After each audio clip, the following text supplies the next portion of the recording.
This is Paul Turner, the Immigration Barrister at Imperium Chambers. Today I'm going to be talking about an attempt by the government to slip in a provision to deprive British citizens of their nationality without letting them know first. Apparently not content with the hostile environment and the threats to ship asylum seekers to Albania, the government has quietly sought to give itself more power to remove British citizenship without notice from British citizens. Apparently Clause 9 of the controversial and probably illegal Nationality and Borders Bill seems to allow the power-craved but impotent, given the number of migrants that are arriving, Priti Patel, the power to strip individuals of their British citizenship without warning them, something that appears to be, on the face of it, at least to me, illegal. The relevant section is worth citing in full. It is also worth noting that while making a song and dance about those arriving from across the English Channel, this proposed piece of legislation is being kept quiet, perhaps for obvious reasons. It's one thing to target migrants on boats, but another British citizens. It demands being aired, so here it is in full. Notice of decision to deprive a person of citizenship. In this section, the 1981 Act means the British Nationality Act of 1981.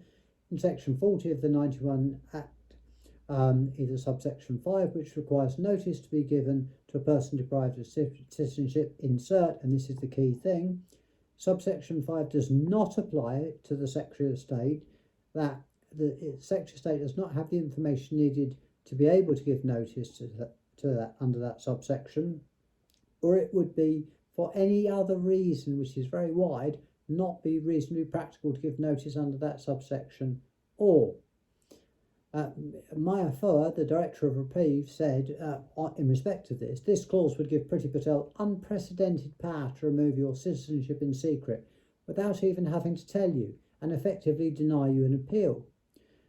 This addition to the Nationality Act or Nationality Bill sends a message to those who are born in the UK, speak nothing but English and have dual nationality that they effectively are and remain migrants in the United Kingdom for the rest of their lives.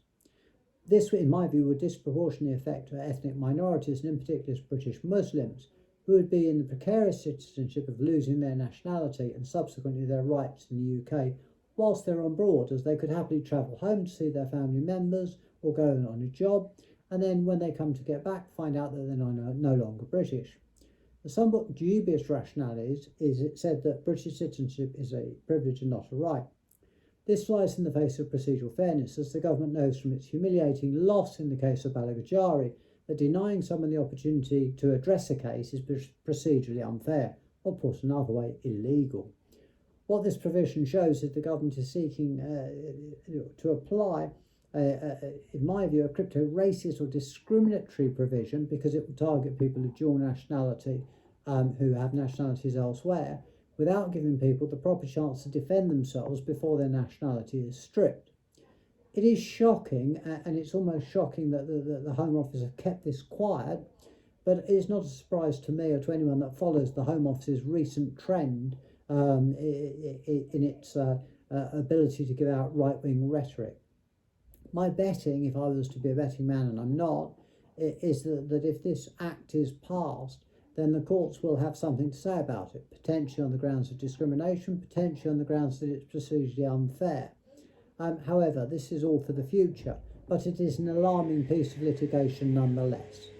Thank you very much for watching this video. Please subscribe to my channel, and if you have an immigration problem, please contact me. Thank you again for watching. Please stay safe during these dangerous times. This is Paul Turner, the Immigration Barrister from Imperium Chambers.